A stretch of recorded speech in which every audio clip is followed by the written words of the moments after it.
దేవుని పరిశుద్ధ నామమునకు మహిమ కలుగును గాక.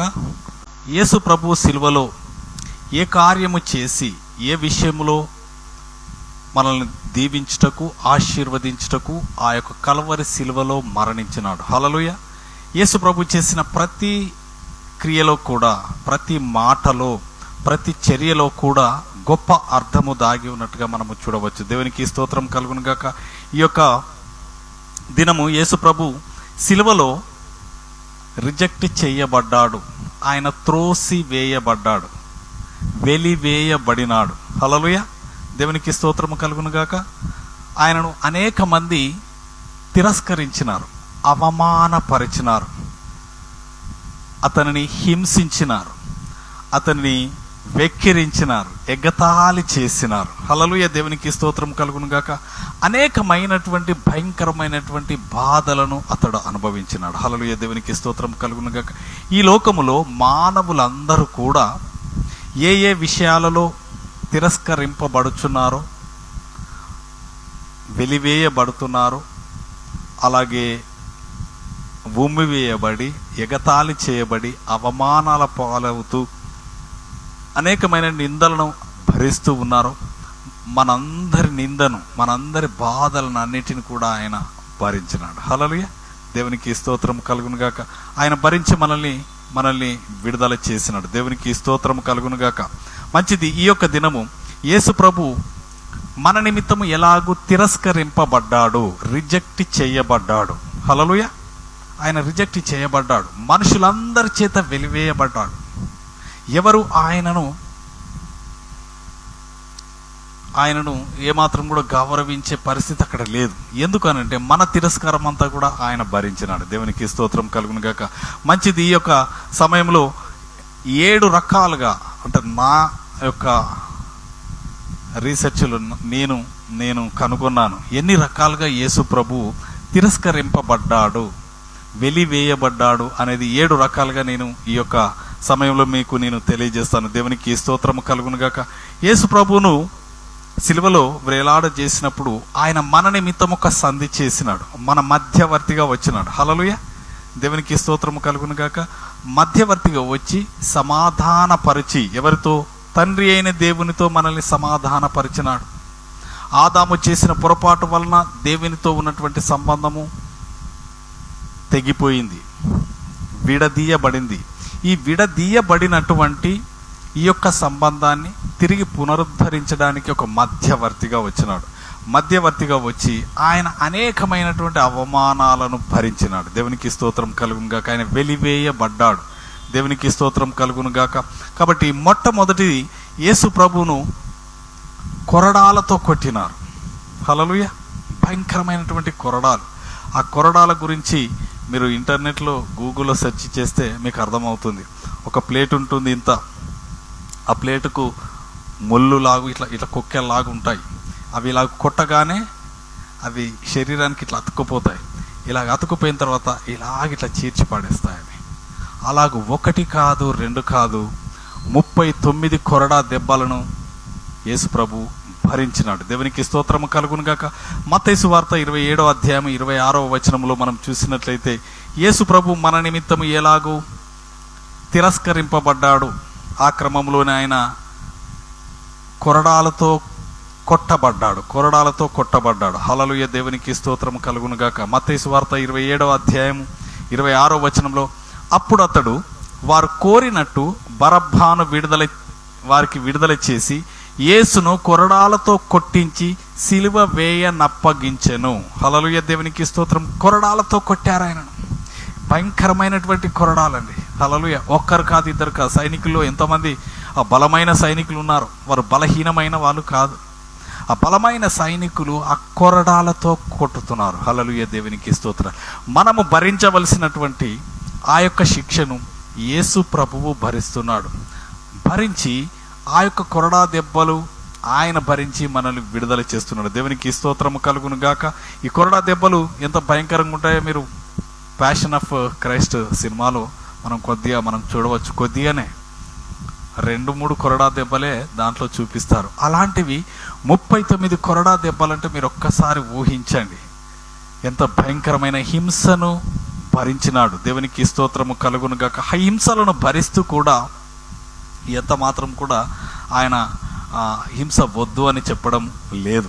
ఎందుకనంటే మన నిమిత్తము ఆయన హింసింపబడాలి, హింసింపబడి మనల్ని ఆ హింస నుంచి విడుదల చేయాలి. హల్లెలూయా.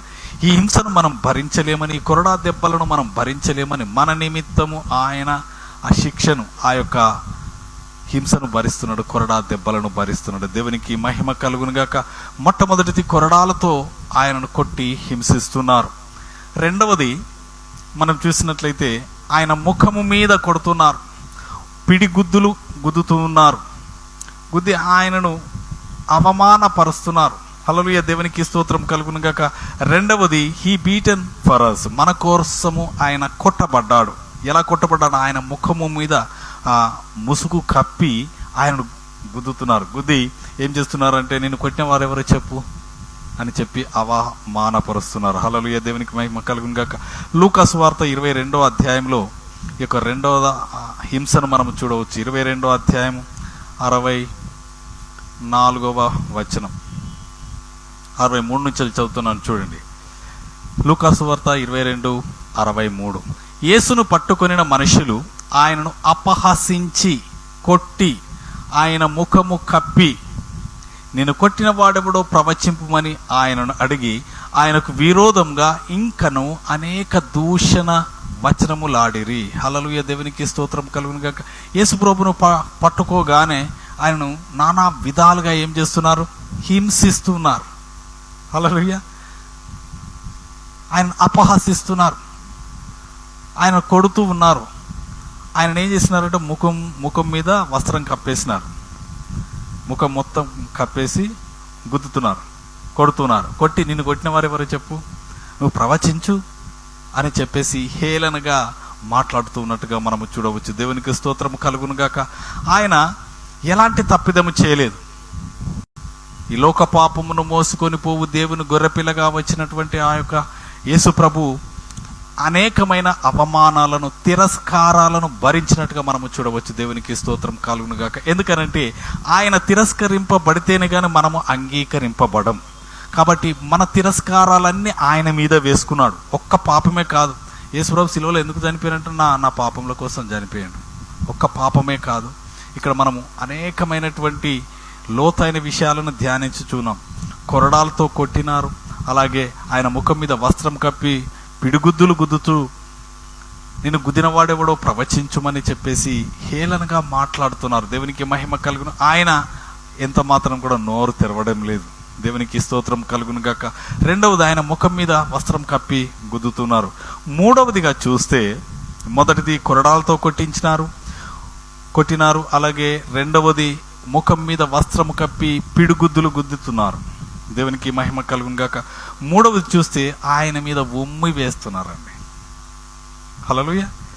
యేసు ప్రభు ఎన్ని అవమానాలను భరించినాడో మనం ధ్యానించుతున్నాం ఈ దినము. ఆయన అనేక రకాలుగా తిరస్కరింపబడ్డాడు, ఉమ్మి వేసినారు ఆయన మీద. హల్లెలూయా. మత్తయి సువార్త చూడండి. మత్తయి సువార్త 27వ అధ్యాయము 30వ వచనం.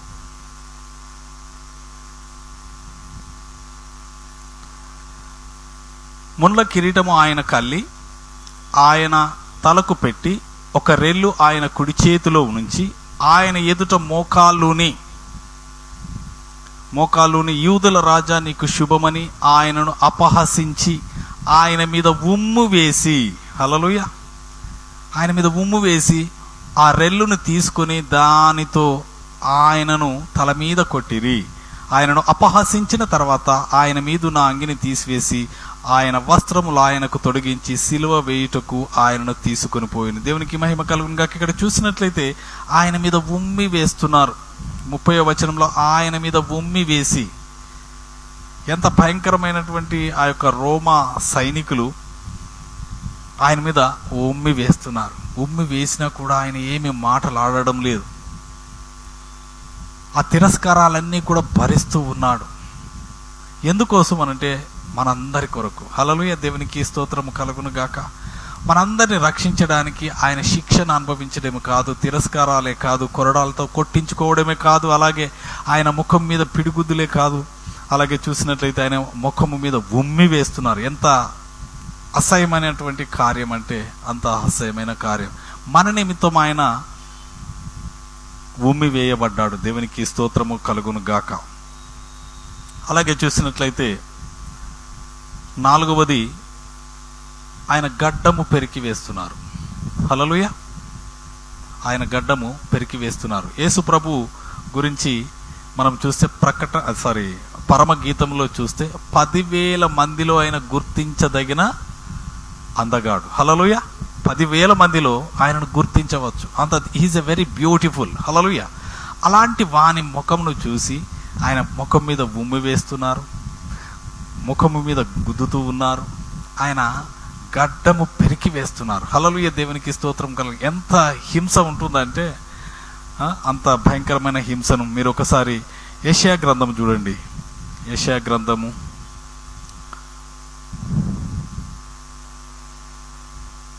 50వ అధ్యాయము 6వ వచనం. కొట్టువారికి నా వీపును అప్పగించి తిని, వెంట్రుకలు పెరికివేయి వారికి నా చెంపలను అప్పగించి తిని, ఉమ్మివేయి వారికి అవమానపరచు వారికి నా ముఖము దాచుకొనలేదు. హల్లెలూయా. ఆయన ఉమ్మి వేస్తా ఉంటే తన ముఖాన్ని దాచుకోలేదు. వెంట్రుకలు పెరికివేయి వారికి నా చెంపలను అప్పగించి తిని అని చెప్పేసి అంటున్నాడు. అవును, ఆయన గడ్డం పట్టి పెరికి వేస్తున్నారు, ఆయనని హింసిస్తున్నారు. దేవునికి స్తోత్రము కలుగును గాక. ఎంత భయంకరమైనటువంటి అవమానాలను, అలాగే నిందలను, తిరస్కారాలను, రిజెక్షన్స్ను అనుభవించినట్టుగా మనము చూడవచ్చు. ఇవన్నీ కూడా ఆయన ఏదైనా తప్పిదము చేసినాడంటే ఏమీ చేయలేదు. హల్లెలూయా. ఆయన గురించి అనేక మంది సాక్ష్యం ఇస్తున్నారు. ఈయన నీతిమంతుడు, ఆ నీతిమంతుని జోలుకి పోకు సుమి అని చెప్పేసి పిలాతు యొక్క భార్య చెప్తుంది. ఈ నీతిమంతుని యొక్క రక్తపరాధము నా మీదికి రాకూడదని ఆ యొక్క పిలాతు తన చేతులను కడుక్కుంటున్నాడు. వారందరూ గుర్తిస్తూ ఉన్నారు, కానీ ఏమి చేయలేని నిస్సహాయమైన స్థితిలో ఉంటున్నారు. దేవునికి మహిమ కలుగును గాక. అలాంటి క్రమంలో ఏ నేరమును బట్టి మీరు ఆయనను సిలువ వేయమని చెప్తున్నారు, అరుస్తున్నారు, కేకలు వేస్తున్నారు అని చెప్పి పిలాతు అడిగినప్పుడు లేదు లేదు లేదు మీరు సిలువ వేయాలి, అంతే, నువ్వు వేస్తావా వేయవా అని చెప్పేసి ఆయనను బలవంతం చేస్తున్నారు. దేవునికి మహిమ కలుగును గాక. అలాంటి క్రమంలో ఆయన అన్ని విషయాలలో కూడా తిరస్కరింపబడుతున్నారు. ఎందుకనంటే ఎన్నెన్నో తిరస్కారాలకు కారణమైన మన యొక్క క్రియలను బట్టి, ఆదాము చేసిన పొరపాటుతోని ఈ లోకం మీద పనిచేస్తున్నటువంటి ప్రతి విధమైన వాటికి ఆయన వెల చెల్లిస్తున్నాడు. హల్లెలూయా. వెల చెల్లించి ఆయన ఆ యొక్క శిక్ష నుండి, అవమానాల నుంచి, నిందల నుంచి, బాధల నుండి మనల్ని విడుదల చేస్తున్నాడు. దేవునికి స్తోత్రము కలుగును గాక. ఎవరి ముఖం మీదనైనా ఉమ్మి వేస్తే వారి పరిస్థితి ఎంత భయంకరంగా ఉంటుంది, మహాభయంకరమైన. కొట్టినా ఓర్చుకుంటాం కావచ్చు, కానీ ముఖం మీద ఉమ్మి వేయడం అంటే అది ఎంత నీచమైనటువంటి ఆ పరిస్థితి అంటే అంత నీచమైనటువంటి పరిస్థితి. అలాంటి నీచమైనటువంటి ఆయన ముఖము మీద ఉమ్మి వేసినా కూడా ఆయన ఏమాత్రం కూడా కదలడం లేదు. ఆయన గడ్డము పెరికి వేసినా ఆయన కదలడం లేదు. ఎందుకు ఇలాగ చేస్తున్నారని చెప్పేసి ఏనాడు అడగడం లేదు. దేవునికి స్తోత్రము కలుగును గాక.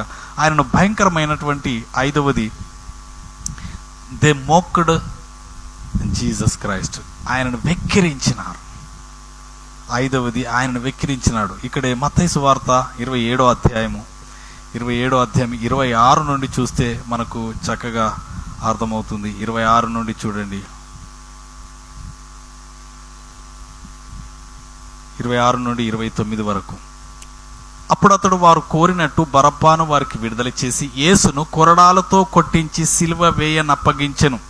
అప్పుడు అధిపతి యొక్క సైనికులు యేసును అధికార మందిరములోనికి తీసుకొని పోయి ఆయన యొద్ద సైనికులనందరినీ సమకూర్చిరి. వారు ఆయన వస్త్రములు తీసివేసి ఆయనకు ఎర్రని అంగీ తొడిగించి ముండ్ల కిరీటమును అల్లి ఆయన తలకు పెట్టి ఒక రెల్లును ఆయన కుడి చేతులు ఉంచి ఆయన ఎదుట మోకాలు ఊని యూదుల రాజా నీకు శుభమని ఆయనను అపహసించి ఆయన మీద ఉమ్మి వేసి ఒక రెల్లుని తీసుకొని దానితో ఆయనను తల మీద కొట్టిరి. ఆయనను అపహసించిన తర్వాత ఆయన మీదనున్న అంగిని తీసివేసి ఆయన వస్త్రంలో ఆయనకు తొడిగించి సిలువ వేయుటకు ఆయనను తీసుకొని పోయిరి. దేవునికి మహిమ కలుగును గాక. ఎగతాళి చేస్తున్నారు, అవమానాల పాలు చేస్తున్నారు, ఆయనను వెక్కిరిస్తున్నారు, గడ్డము పెరికి వేస్తున్నారు, అనేకమైనటువంటి కార్యాలు చేస్తున్నారు. దేవునికి స్తోత్రము కలుగును గాక. హల్లెలూయా. ఓకే, యేసు ప్రభు సిలువ వేసే క్రమంలో సైనికుల యొక్క స్థితిగతులు ఎలా ఉంటాయో నేను ఒకసారి మీకు వివరిస్తాను. దేవునికి స్తోత్రము కలుగును గాక. సైనికుల్లో కొంతమందిని కొన్ని ప్రొఫెషనల్ విషయాలలో వారిని అపాయింట్ చేస్తారు. అంటే కొంతమంది కొట్టుట్లో ప్రొఫెషనల్, కొంతమంది సిల్వ వేయడంలో, కొంతమంది కొన్నిట్లలో ప్రొఫెషనల్గా ఉంటారు, స్పెషల్ ట్రైన్డ్ పర్సన్స్ ఉంటారు. అయితే ఈ యొక్క సిలువ వేసేవారు ఒక స్పెషల్ ట్రైన్డ్ పర్సన్స్. ఎప్పుడో ఒకసారి ఆ యొక్క సిలువ వేసేటువంటి పరిస్థితి వస్తుంది. వచ్చినప్పుడు ఆ సైనికులకు మాకొక అవకాశం దొరికింది, అంటే వారికి అప్పగింపబడే పని చేయడానికి వారికి అవకాశం కలిగింది, గవర్నమెంట్ కలిగించింది, ఆ రోమా సామ్రాజ్యం కలిగించింది. కాబట్టి ఆ యొక్క శిక్షను వారు వేయడానికి వారి యొక్క పని విషయంలో వారు చాలా పర్ఫెక్ట్గా ఉంటారు. అయితే ఆ క్రమంలో యేసు ప్రభు దగ్గరికి వచ్చేసరికి వారి యొక్క అహము దెబ్బతిన్నది. అందరూ బతిమలాడతారు, హింసిస్తుంటే కొంతమంది ఎలాగో మేము చనిపోతామని చెప్పేసి భయంకరమైనటువంటి బూతులు తిడతారు. ఎవరు? ఈ సిలువ వేసేవారిని తిడతా ఉంటారు, శపిస్తూ ఉంటారు, శపిస్తూ వారిని హింసిస్తూ ఉంటారు. హింసించినప్పుడు వారిని కొడుతూ ఉంటారు. వారికి అప్పగింపబడినటువంటి ఆ యొక్క పనిని వారు చేస్తూ ఉంటారు. ఈ క్రమంలో ఏం జరిగిందంటే, యేసు ప్రభువును హింసించే ఈ యొక్క సైనికులు యేసు ప్రభువును ఎంతగా కొట్టినా కూడా ఆయన ఒక్క మాట నోరు తెరవడం లేదు. నోరు తెరవకపోయేసరికి వారి యొక్క అహము దెబ్బతినిపోతుంది. అహం దెబ్బతినిపోయి ఇంకా ఎక్కువ కోపం వస్తుంది. కోపం వచ్చి ఇంకా తీక్షణంగా ఎక్కువగా హింసించడానికి ప్రయత్నం చేస్తూ ఉంటారు. అలాంటి స్థితి వీరికి కనబడ్డది. దేవునికి స్తోత్రం కలుగును గాక. కొరడాలతో కొట్టించే పనిలో ఒకరికంటే ఒకరు వారి బలాన్ని చూపిస్తున్నారు. ఎలాగో చనిపోతాడు, వాళ్ళకి ఎలాంటి కనికరం లేదు. కనికరం లేని వారి హృదయాలతో యేసు ప్రభును హింసిస్తూ ఉన్నారు.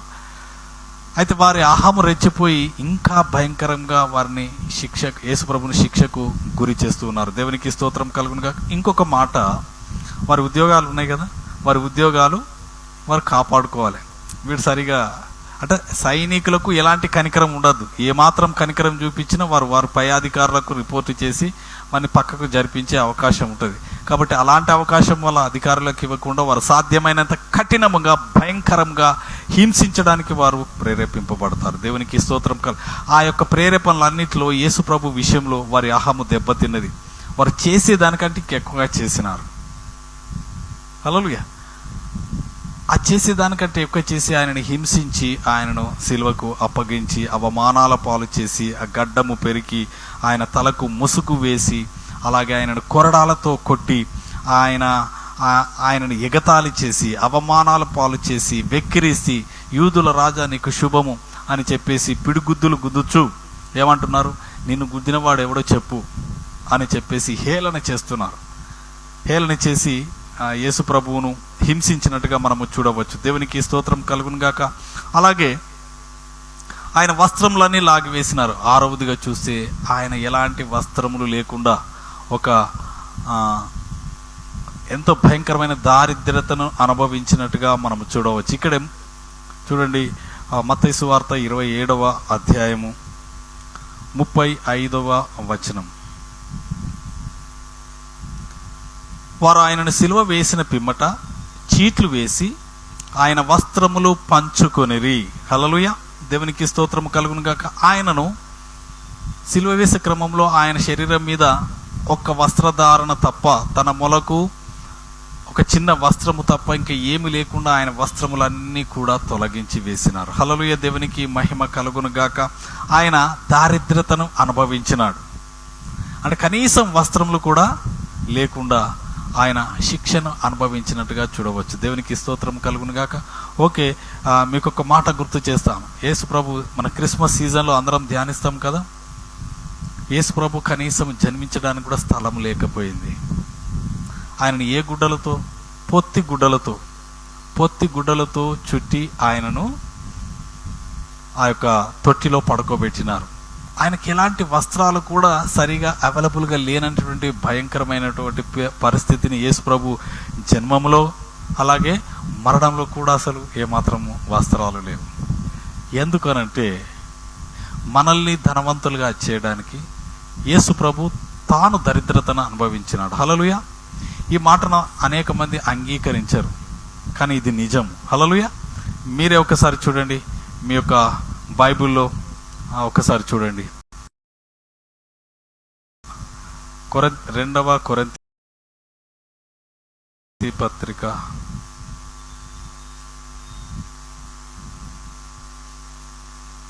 8:9. 2 కొరింథీ పత్రిక 8వ అధ్యాయం 9వ వచనం. మీరు మన ప్రభువైన యేసుక్రీస్తు కృపను ఎరుగుదురు గదా.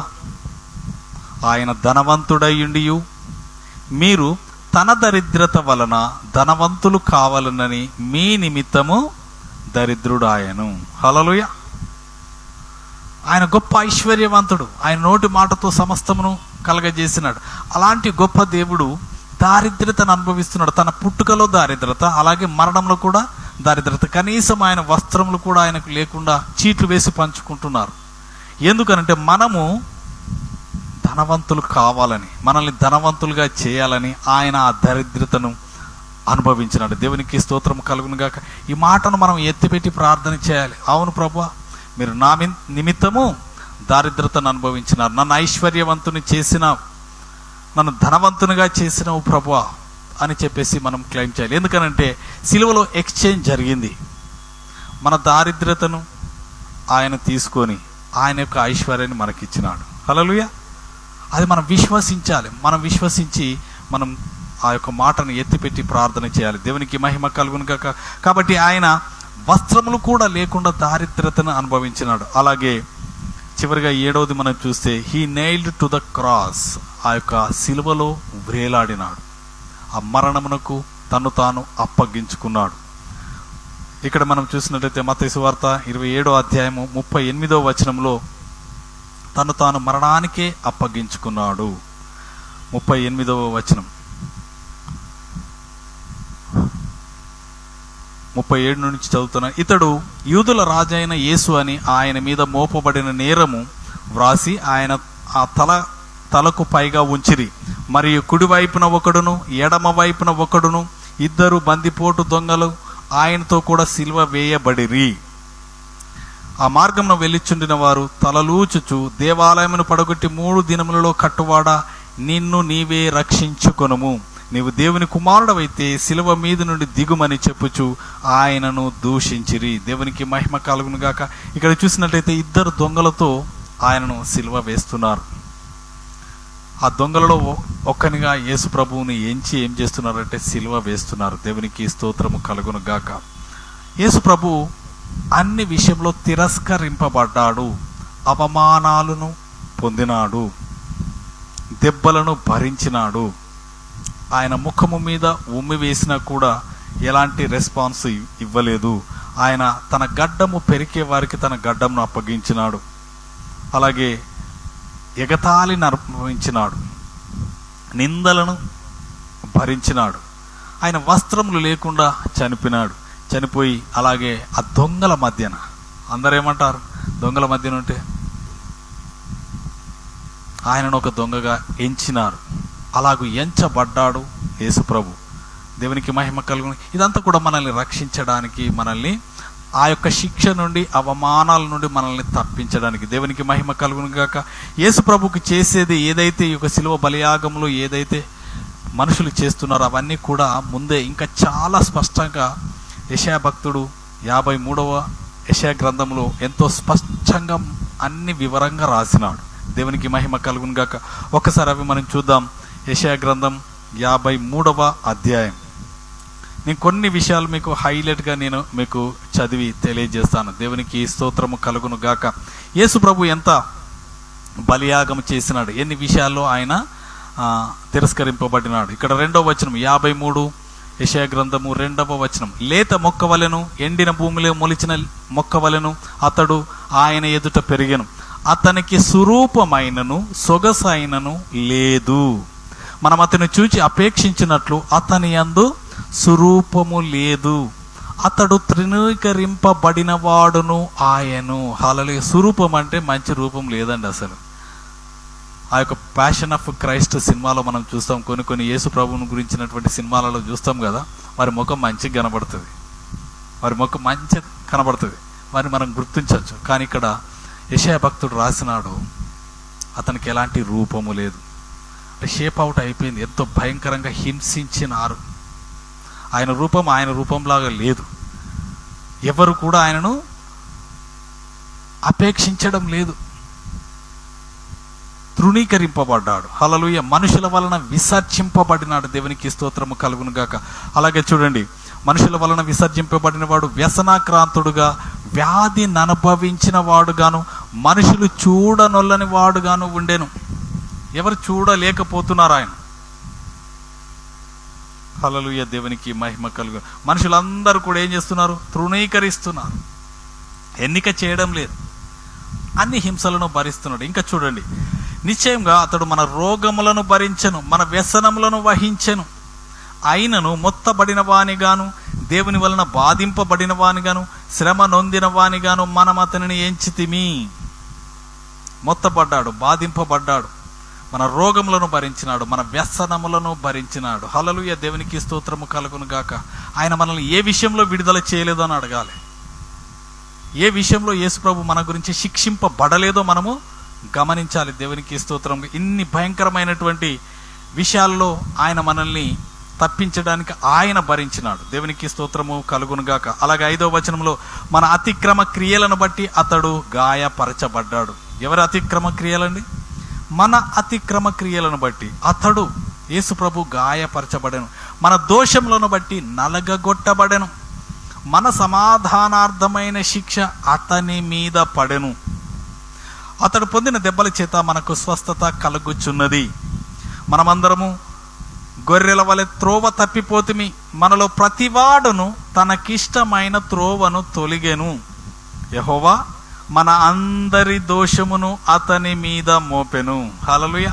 దేవునికి స్తోత్రము కలుగును గాక. ఇక్కడ మనలో ప్రతివాడు తనకిష్టమైన త్రోవకు తొలగిపోయినాడు. ఎవరి ఇష్టం వచ్చినట్టు వారు చేస్తున్నారు.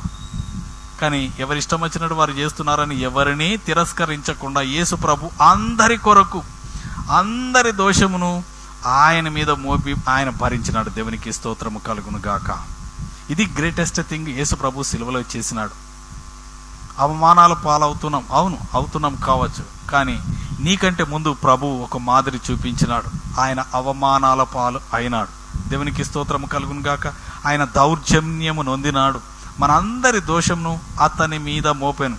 7వ వచనంలో చూడండి, ఇక్కడ అతడు దౌర్జన్యము నొందెను, బాధింపబడినను అతడు నోరు తెరవలేదు, వదకు తేబడు గొర్రెపిల్లయు, బొచ్చు కత్తిరించువాని ఎదుట గొర్రెయు మౌనముగా నుండునట్లు అతడు నోరు తెరవలేదు. ఇవ్వండి యేసు ప్రభు ఎన్ని రకాలుగా తిరస్కరింపబడ్డాడు అని. ఆయనను కొట్టినా నోరు తెరవడము లేదు, మౌనంగా ఉంటున్నాడు, ఊరకుంటున్నాడు. గొర్రెపిల్ల ఎలా ఉంటుందో అలాగే ఉంటున్నాడు. గొర్రెపిల్లకు తెలుసా, కత్తి మెడ మీద పెట్టి కోసేంత వరకు తెలియదు. అలాగూ యేసు ప్రభు తను తాను తగ్గించుకొని ఆ యొక్క సిలువలో మరణమైనాడు. ఎందుకు అనంటే మనల్ని ఆ యొక్క మరణం నుండి తప్పించడానికి. అందుకే అతడు నోరు తెరవలేదు. అలాగే చూడండి 8వ వచనంలో, అతడు అన్యాయపు తీర్పు నొందిన వాడై అతడు కొనుపోబడెను, అతడు నా జనుల అతిక్రమ క్రియలను బట్టి మొత్తబడెను గదా. హల్లెలూయా. దేవునికి స్తోత్రము కలుగును గాక. మొత్తబడ్డాడు. అలాగే 10వ వచనంలో చూస్తే, అతని నలగగొట్టుటకు యెహోవాకు ఇష్టమైన. ఎవరిని నలగొట్టడానికి? యేసు ప్రభువు నలగొట్టడానికి. ఎందుకంటే మన పాపములు దోషములన్నీ ఆయన మీద వేసినాడు. వేసి ఆయన శరీరములో నలగగొట్టకపోతే దానికి శిక్ష విధించబడకపోతే మనము విడుదల నొందాం. అందుకనే మనందరి దోషములన్నిటిని భరిస్తున్నాడు, ఆయనను నలగొడుతున్నాడు. నలగొట్టి ఇంకా చూడండి, ఆయన అతనికి వ్యాధి కలగజేశాను. హల్లెలూయా. గొప్ప విడుదల. ద సిక్నెస్ ఇక్కడ డెలివరీ అయిపోయింది. ఆయన అతనికి వ్యాధి కలగజేసినాడు. యేసు ప్రభుకు వ్యాధి కలగజేసినాడు. అంటే లోకంలో ఉన్నటువంటి ప్రతి విధమైన వ్యాధిని ఆయన పైన వేసినాడు. దేవునికి స్తోత్రము కలుగును గాక. అతడు తన్ను తానే అపరాధ పరిహారార్థ బలి చేయగా అతని సంతానము చూచును. హల్లెలూయా. అపరాధ పరిహారార్థ బలిగా తన్ను తానే సమర్పించుకున్నాడు. ఇలాగ ఆయన అనేకమైన నిందలను భరించినట్టుగా మనము చూడవచ్చు. ఇక్కడ ఏమి జరిగిందనేది మనం ఈ యొక్క 11వ వచనంలో మనం చాలా స్పష్టంగా మనము చదవవచ్చు. అతడు తనకు కలిగిన వేదనను చూచి తృప్తి నొందును. యేసు ప్రభుకు కలిగిన వేదన ఏదైతే ఉన్నదో ఇవన్నీ కూడా, ఆ వేదనలన్నీ కూడా మానవులందరూ భరిస్తూ ఉన్నారు. భరిస్తున్న వాటన్నిటి నుండి విడుదల చేయడానికి యేసు ప్రభు వేదన నొందుతున్నాడు. ఆయన భరిస్తున్నాడు. ఆ వేదనను చూచి తండ్రి అయిన దేవుడు తృప్తి నొందుతున్నాడు. ఆ వేదనలని తన ప్రజలందరినీ, మనందరి నిమిత్తం, మనందరి యొక్క వేదనను ఆయన మీద వేసి మన వేదనను తొలగిస్తున్నాడు. హల్లెలూయా. మనల్ని సమాధానముతో, నెమ్మదితో, శాంతితో, సంతోషంతో ఉంచాలని. హల్లెలూయా. దేవునికి స్తోత్రము కలుగును గాక. దేవునికి మహిమ కలుగును గాక. ఇక్కడ చూసినట్లయితే ఆ వేదనను చూచి తృప్తి నొందును. నీతిమంతుడైన నా సేవకుడు జనుల దోషములను భరించి తనకున్న అనుభవ జ్ఞానము చేత అనేకులను నిర్దోషులుగా చేయును. నిర్దోషులుగా చేస్తున్నాడు మనందరినీ. ఆయన దోషిగా ఎంచబడి మనల్ని నిర్దోషులుగా చేస్తున్నాడు. ఇది యేసు ప్రభు సిలువలో తిరస్కరింపబడి ఏమి చేసినాడు? యేసు ప్రభు దగ్గరికి రావడం అనేది మోస్ట్ ఆఫ్ ద పీపుల్ నేను అబ్జర్వ్ చేసినాను, ఓన్లీ ఫైనాన్షియల్ బ్లెస్సింగ్ ఉంటే చాలు. అదే ఫైనాన్షియల్ బ్లెస్సింగే కాదు, ఫైనాన్షియల్ బ్లెస్సింగ్స్తో పాటు అనేకమైనటువంటి వాటిని ఇస్తున్నాడు. దేవునికి స్తోత్రము కలుగును. అన్నిటి నుండి మనల్ని విడిపించి ఆయనను శిక్షించినాడు. దేవునికి స్తోత్రము కలుగును గాక. కాబట్టి ఆయన అనేకమైన అవమానాలను భరించినాడు. ఒక్కసారి మీరు చూడండి, గలతీ పత్రిక 5వ అధ్యాయంలో ఆత్మ ఫలములను ఇచ్చినాడు దేవుడు. ఇవి ఎక్కడైనా ఎవరి దగ్గరనైనా దొరుకుతాయా? దేవుడు ఇచ్చేటువంటి, తన ప్రజలకు ఇచ్చేటువంటి గిఫ్ట్లు ఇవి. హల్లెలూయా. ఇవి బయట కొంటే దొరికేది కాదు. ఎలాంటి అద్భుతమైనటువంటి గిఫ్ట్లను ఇచ్చినాడు యేసు ప్రభు. తన శిలువ మరణం ద్వారా మనందరి శిక్షను భరించిన తర్వాత తన ప్రజలకు ఏమి ఇచ్చినాడు అనేది ఇక్కడ మనము 22వ వచనంలో మనము చూడవచ్చు. గలతీ పత్రిక 5వ అధ్యాయం 22. ఆత్మ ఫలములను ఇస్తున్నాడు. అయితే ఆత్మ ఫలమేమనగా ప్రేమ, సంతోషము, సమాధానము, దీర్ఘశాంతము, దయాలుత్వము, మంచితనము, విశ్వాసము, సాత్వికము, ఆశా నిగ్రహము. ఈ యొక్క 9 రకాలైనటువంటి నవ రుచులు కలిగినటువంటి ఫలాలను ఇస్తున్నాడు. హల్లెలూయా. దేవునికి స్తోత్రము కలుగును గాక. మీరు ఒకసారి చూడండి, ఈ ఆత్మ ఫలంలో ఏదైనా ఎక్కడైనా దొరుకుతుందా? ఏది దొరకదు. ప్రేమ దొరుకుతుందా? సంతోషం దొరుకుతుందా? వీటన్నిటినీ లిటిల్ బిట్ కొద్ది సమయంలో కొరకు ఈ లోకంలో కొంతమంది అదవుతున్నారు. కానీ ఇది ఎల్లప్పుడూ ఉండేది కాదు. సంతోషం కానీ, ప్రేమ కానీ, సమాధానం కానీ, దీర్ఘశాంతము కానీ, దయాలుత్వం కానీ, మంచితనము కానీ, విశ్వాసం కానీ, సాత్వికం కానీ, ఆశా నిగ్రహం కానీ, ఇది బయట దొరికేటివి కాదు. ఇది ప్రభువు ఇచ్చేటువంటి ఈ యొక్క ఆత్మ ఫలాలు. ఈ యొక్క ఆత్మ ఫలాలు ఒక మానవుని సంతోషంతో, సమాధానంతో, నెమ్మదితో, దీర్ఘశాంతంతో నింపుతాయి. హల్లెలూయా. దేవునికి స్తోత్రం కలుగును గాక. వీటన్నిటి గురించి మనం ధ్యానించడానికి మనకు ఆ సమయం లేదు. కానీ ఇక్కడ యేసు ప్రభు ఈ యొక్క ఫలాలను ఇవ్వడానికి, మనలోనే ఆ ఫలాలను వృద్ధి చేయడానికి. హల్లెలూయా. దేవునికి స్తోత్రం కలుగును గాక. ఓకే, దీంట్లో ఒక్క మాటను నేను హైలైట్ చేస్తాను. మీరు చూడండి, అబ్జర్వ్ చేయండి. ఇలా 2వది సంతోషం ఉన్నది కదా. ఈ సంతోషం అనేది ఎవరైనా మీరు అడగండి, సంపూర్ణమైన సంతోషంతో ఉన్నారా అని.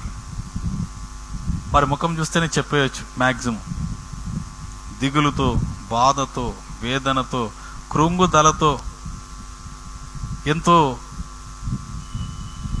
నలిగిపోతూ కనబడుతుంది. వారి ఫేస్లోనే కనబడుతుంది మనకు కంప్లీట్. అంటే సంతోషం లేదు. కొంతమంది పైకి సంతోషంగా ఉంటారు. నేను ఒక స్టోరీ సేవకులు చెప్తే విన్నాను చాలా రోజుల క్రితం. ఒక సర్కస్లో గొప్ప ఆయన జోకర్ ఉంటాడు కదా, ఆ జోకర్ గొప్ప కమెడియన్ అంట. అందరినీ నవ్వులతో ముంచెత్తేవాడట. ముంచెత్తి అందరినీ సంతోషపరిచి చివరికి లాస్ట్కు ఆయన ఒక పెద్ద డాక్టర్ గారి దగ్గరికి వెళ్ళినాడు. డాక్టర్ దగ్గరికి వెళ్ళేసి, అయ్యా నాకు సంతోషం లేదు, నా జీవితం లేదు. సంతోషం లేదా? ఎందుకు నువ్వు బాధపడుతున్నావు అయ్యా?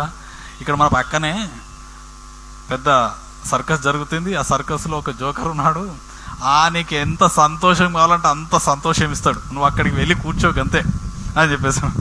కాదయ్యా, ఆ జోకర్ని నేను అందరిని సంతోషపరుస్తున్నా కానీ నాకు సంతోషం లేదు. హల్లెలూయా. అవునండి, ఈ సంతోషము కొనుక్కుంటే వచ్చేది కాదు. క్షణిక కాలమైనటువంటి కొద్ది సమయమైనటువంటి సంతోషం కాదు దేవుడిచ్చేది. ఎల్లప్పుడూ సంతోషంతో మనల్ని ఉంచుతాడు. హల్లెలూయా, దేవునికి స్తోత్రం కలుగును గాక. అలాంటి సంతోషంతో తన ప్రజలను నింపాలని యేసు ప్రభు శిలువలో బాధలు అనుభవించినాడు.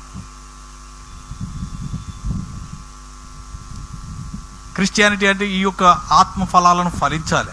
ఒక వ్యక్తిలో ఫలం ఎక్కడ ఉంటుంది? మన హృదయంలో. ఈ ఆత్మ యొక్క ఫలము, ఆత్మ మన హృదయంలో ఉంటుంది. ఈ ఆత్మ ఫలము అంటే ఈ 9 ఫలాలను మనము కలిగి ఉండాలి. హల్లెలూయా, దేవునికి స్తోత్రం కలుగును. దీంట్లో ఏ ఒక్కటి లేకున్నా ఇబ్బందే. మళ్ళీ దేవునికి మహిమ కలుగును కాక. ప్రభువుని అడగాలి, ప్రభువా నీ యొక్క ఆత్మ ఫలములో నాలో వృద్ధి చేయి ప్రభువా అని చెప్పేసి అడగాలి. దేవునికి స్తోత్రం కలుగును కాక. యేసు ప్రభు అవమానాలను భరించి మనలందరికీ కూడా ప్రతి విధమైన నింద నుండి, అవమానం నుండి, భయంకరమైనటువంటి తిరస్కారాల నుండి, ఉమ్మి వేత నుండి మనల్ని విడిపించినాడు. దేవునికి స్తోత్రం కలుగును గాక. యేసు ప్రభును విశ్వసించిన మనందరము మళ్ళీ మనము భరించకూడదు. మనము భరించకుండా యేసు ప్రభును విశ్వసించి ఆయన చెప్పిన ఆజ్ఞలానుసారంగా మనం ముందుకు వెళ్తే ఎలాంటి మనకు అవమానాలు కానీ, నిందలు కానీ, ఇవన్నీ ఏవి కూడా రావు. దేవునికి మహిమ కలుగును గాక. అట్టి కృపను, అట్టి శక్తిని మనం అడగాలి. ప్రభువా నువ్వు సిలువలో భరించినావు కదా, నాకు కూడా భరించే శక్తిని ఇవ్వండి, దానిని అధిగమించే శక్తిని దయచేయండి అని చెప్పేసి మనం అడగాలి. అడిగినప్పుడు దేవుడు ధారాళంగా మనకిస్తాడు. దేవునికి స్తోత్రం కలుగును గాక. ప్రార్థన చేసుకుందాం. థ్యాంక్ యూ లార్డ్, నీకే వందనాలు, స్తోత్రాలు చెల్లించుకుంటున్నాం. ఈ యొక్క సాయంకాల సమయంలో శిలువ ధ్యానములలో 27వ దినమున మమ్మలను ప్రవేశింపచేసి శిలువలో మా నిమిత్తము మీరు ఎన్ని శ్రమలను అనుభవించినారు, తిరస్కారము పొందినారు, అవమానాల పాలైనారు తండ్రి. నేను ఉమ్మి వేయబడింది తండ్రి మీ ముఖము పైన. అలాగే తండ్రి మీ గడ్డము పెరికినారు తండ్రి. నాయన మీ ముఖము చూచుటకు కూడా తండ్రి నాయన ప్రభా ఆస్కారము లేనటువంటి తండ్రి నాయన ప్రభా విధంగా మారిపోయింది తండ్రి. తృణీకరింపబడ్డావు తండ్రి. నీకే వందనాలు, స్తోత్రాలు చెల్లించుకుంటున్నాం. మా కొరకు తండ్రి నాయన మీరు మరణమును భరించినారు దేవా. నీకే దారిద్రతను అనుభవించిన గొప్ప దేవా, నీకే వందనాలు. ఆ దారిద్రతలో మేము ఉండకుండా తండ్రి నాయన ప్రభా మమ్మల్ని ధనవంతులుగా చేయడానికి మీరు దారిద్రతను అనుభవించినారు తండ్రి. నీకే వందనాలు, స్తోత్రాలు చెల్లించుకుంటున్నాం. మీ అందే సంతోషము, సమాధానము, దీర్ఘశాంతము, ఆశా నిగ్రహము, సమస్తమైన ఆత్మ ఫలములు ఉన్నవని తండ్రి నేను విశ్వసించే కృపను అనుగ్రహించండి. మీ ఆత్మతో అభిషేకించండి. థ్యాంక్ యూ లార్డ్, నీకే వందనాలు చెల్లించుకుంటూ దీవించి ఆశీర్వదించి మీరే మహిమ పొందుమని ఘనత, మహిమ, ప్రభావములు మీకే చెల్లించుకుంటూ దీవెనాశీర్వాదముల చేత మమ్మల్ని నింపి మీరే మహిమ పొందుమని ఘనత, మహిమ మీకే చెల్లించుకుంటూ యేసు క్రీస్తు పరిశుద్ధ నామమున ప్రార్థించి అడిగి వేడుకుంటున్నాము తండ్రి. Amen, amen, amen. God bless you, God bless you. దేవుడు